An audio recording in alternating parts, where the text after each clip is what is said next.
আসসালামু আলাইকুম। পঞ্চম শ্রেণীর শিক্ষার্থী বন্ধুরা, তোমাদের সকলকে আমার চ্যানেলে স্বাগতম জানাচ্ছি। সেই সাথে স্বাগতম জানাচ্ছি আজকের এই গণিত ক্লাসে। এখন আছি তোমাদের গণিত বইয়ের 146 পৃষ্ঠায়। এই পৃষ্ঠায় দেওয়া আছে দেখি পারি কিনা। এখন আমরা দেখি পারি কিনা এই অঙ্কগুলো সমাধান করব। বন্ধুরা, তোমরা যারা আমার চ্যানেলটি সাবস্ক্রাইব করোনি তারা সাবস্ক্রাইব করে আমার চ্যানেলের সাথে থেকো।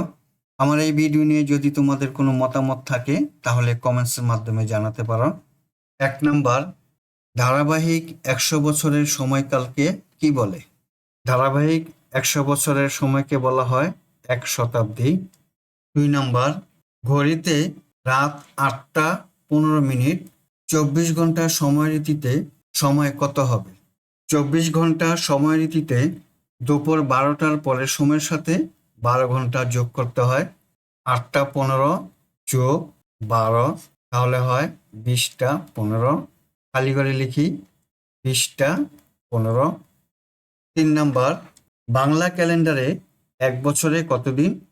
1 বছরে 365 দিন। তবে অধিবর্ষ বা লিপ ইয়ারে 366 দিন হবে। 4 নম্বরে 2017 সালের 23শে মার্চ আরিয়ান তার বয়স 10 বছর পূর্ণ করলো। সেদিন রাত 10টা 45 মিনিটে সে সবার সঙ্গে জন্মদিনের কেক কাটলো। এবার নিচের প্রশ্নগুলোর উত্তর খুঁজি। 4-এর 1, 2017 সাল কি অধিবর্ষ? 2017 সালের 17কে আমরা 4 দিয়ে ভাগ দিই। 4 4 16, অবশিষ্ট থাকে 1। যেহেতু 4 দিয়ে ভাগ দিলে অবশিষ্ট থাকে অর্থাৎ বিভাজ্য নয়, অতএব 2017 সাল অধিবর্ষ নয়। 2 নাম্বার, আরিয়ানের জন্মসাল কত? 2017 সাল থেকে 10 বছর বিয়োগ দিই, বিয়োগফল হবে 2007। অতএব আরিয়ানের জন্মসাল হলো 2007 সাল। 3 নাম্বার, ওই সালে ফেব্রুয়ারি মাস কত দিনে ছিল?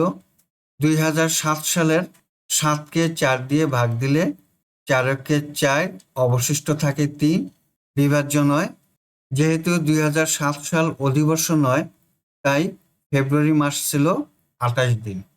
5 নাম্বার, আরিয়ানের জন্মসাল কোন শতাব্দীতে পড়েছে? 2007 সালটি 2001 থেকে 2100 সালের মধ্যে পড়েছে, তাই 2007 হলো 21শো শতাব্দী। খালি করে লিখি 21শো শতাব্দী। একে আমরা একবিংশ শতাব্দীও বলতে পারি। 5 নাম্বার, পাশের ঘড়িগুলোতে উল্লেখ করা সময়গুলোকে 24 ঘন্টার সময়সূচিতে প্রকাশ করি। প্রথম ঘড়িটি দেওয়া আছে অপরাহ্ন। এই ঘড়ির সময় হলো 3টা 37। এর সাথে আমরা 12 যোগ করব, তাহলে হবে 15টা 37। খালি করে লিখি 15টা 37। দ্বিতীয় ঘড়িতে পূর্বাহ্ন। এখানে সময় দেখানো হয়েছে 7টা 53। 24 ঘন্টার সময়সূচিতে প্রকাশ করব 07:53, অর্থাৎ 7টা 53। 3 নম্বর ঘড়িটি অপরাহ্ন।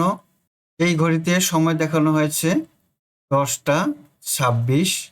10টা 26-এর সাথে 12 যোগ করি, তাহলে হবে 22টা 26। খালি করে লিখি 22টা 26। 4 নম্বর ঘড়িটি পূর্বাহ্ন।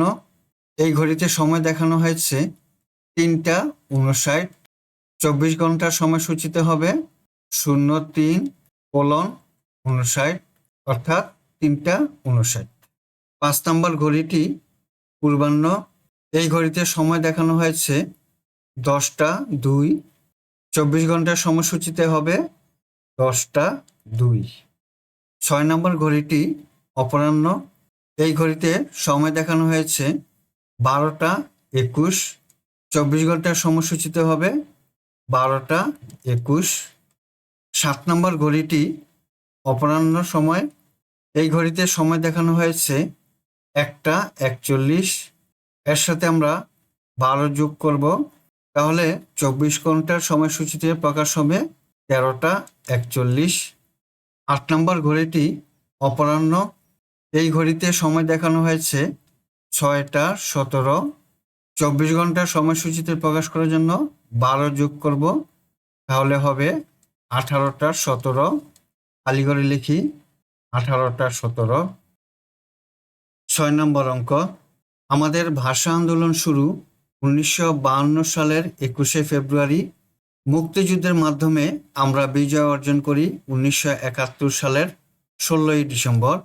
ভাষা আন্দোলন হতে বিজয় অর্জন পর্যন্ত সময় বের করি। আমরা বিজয় অর্জন করি 1971 সালের ডিসেম্বর মাসের 16 তারিখ। ভাষা আন্দোলন শুরু হয় 1952 সালের ফেব্রুয়ারি মাসের 21 তারিখ। এখন বিয়োগ করি। 16 দিন হতে 21 দিন বিয়োগ যায় না, কারণ 16 হলো ছোট এবং 21 হলো বড়। তাই 12 মাস থেকে 1 মাস অর্থাৎ 30 দিন আমরা ধারা নিই। মোট দিন হলো এখন 46 দিন। 46 থেকে 21 বিয়োগ দিই, বিয়োগফল 25। 12 মাস থেকে 1 মাস দিনকে ধার দেওয়ার কারণে এখন আছে 11 মাস।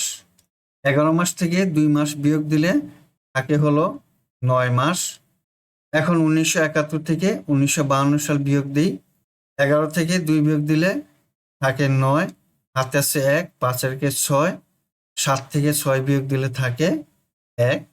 বিয়োগফল পেলাম 19 বছর 9 মাস 25 দিন। অতএব ভাষা আন্দোলন হতে বিজয় অর্জন পর্যন্ত সময় হলো 19 বছর 9 মাস 25 দিন। বন্ধুরা, আমরা এতক্ষণ তোমাদের গণিত বইয়ের 146 পৃষ্ঠার অঙ্কগুলো সমাধান করলাম।